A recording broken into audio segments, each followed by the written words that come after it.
ख्रिस्त में मेरे माता पिता एवं भाई और बहनों सबों को जय यीशु।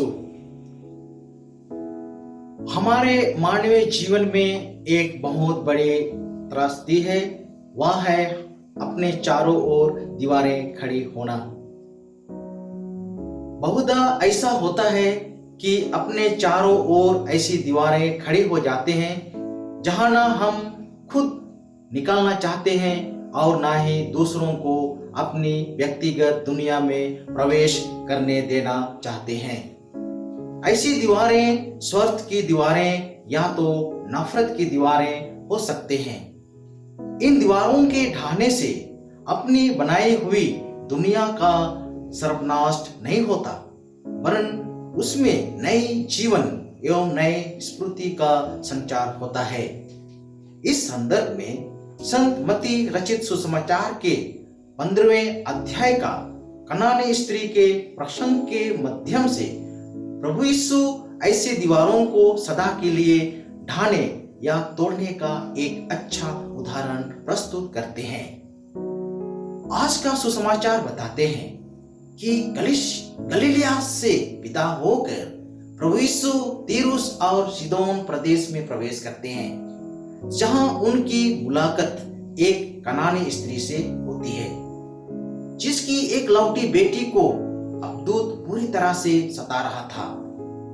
वह कनानी स्त्री प्रभु के पीछे पड़ जाती है और पुकार कर मदद के लिए यीशु से अनुनय विनय करने लगती है।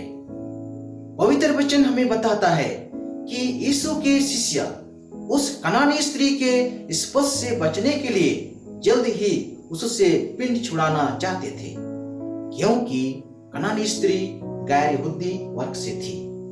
पवित्र ग्रंथ हमें बताता है कि उस समय अर्थात यीशु के युग में यहूदियों और गैर यहूदियों के बीच एक बहुत बड़ी दीवार थी। उनके बीच में भिन्नता थी। वे दूसरे जाति और वर्ग से नफरत करते थे। प्रिय भाइयों और बहनों, अभी भी ये दीवारें हमारे समाज में दूसरे रूपों में देखने को मिलता है, जैसे ऊंच नीच की दीवारें, धनी गरीब की दीवारें और जात पात आदि की दीवारें। इसलिए प्रभु यीशु के शिष्य कनानी स्त्री को चुप कराने चाहते थे, ना कि उस कनानी स्त्री में विद्यमान एक अच्छी औरत की गुणों और ममतामय मां के रूप में पहचान पाए। हमारे प्रभु यीशु ने उस स्त्री को एक ईश्वर की पुत्री के रूप में देखा। यद्यपि प्रभु यीशु और कनानी स्त्री के बीच का वार्तालाप जरा कड़वा सा लगता है, यानी कि कनानी स्त्री की बातों को प्रभु यीशु अनसुना करते हैं और इस्राएल के घराने की खोई हुई भेड़ों को खोजने का हवाला देते हैं। अतः उस कनानी स्त्री के विश्वास को जानने के लिए यीशु ने उससे ऐसा कहा, क्या बच्चों की रोटी को लेकर पिल्लों के सामने डालना उचित है? नबी माने जाने वाले इस प्रभु यीशु के मुंह से ऐसी बातें सुनकर उस स्त्री को ना ही धक्का लगा और ना ही उसका विश्वास कम हुआ। इसके विपरीत उसने और ही दृढ़ता पूर्वक प्रभु को उत्तर दिया, जी हाँ प्रभु, फिर भी स्वामी के मेज से गिरे हुए चूर को पिल्ले खाते ही हैं। उस कनानी स्त्री के अटूट और दृढ़ विश्वास से प्रभावित होकर यीशु बोल उठे, नारी तुम्हारा विश्वास महान है, तुम्हारी इच्छा पूरी हो। प्रिय भाइयों और बहनों, कनानी स्त्री की बेटी को चंगाई करने के साथ साथ हमारे प्रभु यीशु ने यहूदी समाज में खड़ी दीवार को तोड़ दिया, जो कि यहूदियों और अन्य लोगों को अलग करती थी। सचमुच में ईश्वरीय मुक्ति न केवल चुनी हुई इस्राएल जाति के लिए था, अपितु समूचा मानव जाति को ईश्वर की चुनी हुई प्रजा बनने का वरदान प्राप्त है। विश्वास के अभाव में यीशु ने किसी भी रोगी को चंगा नहीं किया, किंतु वे चाहते थे कि सबके सब ईश्वर की कृपा प्राप्त करें और उस पर विश्वास करें। इसलिए यीशु लोगों से विश्वास की मांग करते थे। जिस प्रकार कनानी स्त्री ने अपने विश्वास के कारण ईश्वर का आशीर्वाद पाया, हम खींचते हैं। क्या हमारा विश्वास उस गैर कनानी स्त्री के बराबर हो पाएगा? क्या ये कनानी स्त्री जो गैर यहूदी थी कभी यीशु की अनुयायी बनी? हम सोच भी नहीं सकते हैं कि यीशु के प्रति अटल विश्वास रोग मुक्त तक ही सीमित नहीं रहा, लेकिन ईश्वर द्वारा प्राप्त वरदानों का बखान किया।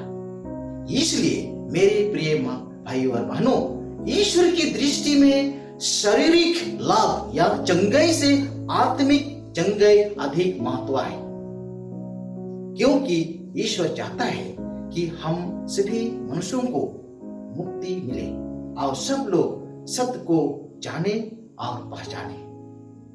आज के प्रथम पाठ में ईश्वर नबी इसायास के मुंह से कहते हैं कि मेरा घर सभी लोगों के लिए प्रार्थना का घर कहलाएगा। यह प्रार्थना का घर माता कलीसिया को इंगित करती है, जहां सभी विश्वासी गण जीवित ईश्वर को अनुभव करते और उसकी उपस्थिति को महसूस करते हैं। अतः संत मत्ती रचित सुसमाचार के अध्याय 21:3 में वचन कहता है कि मंदिर ईश्वर का घर है, अर्थात हमारे प्रभु यीशु मंदिर में धंधा और व्यवसाय करने वालों से कहते हैं कि मंदिर प्रार्थना का घर है, ना कि अन्य धंधा और व्यवसाय करने का घर।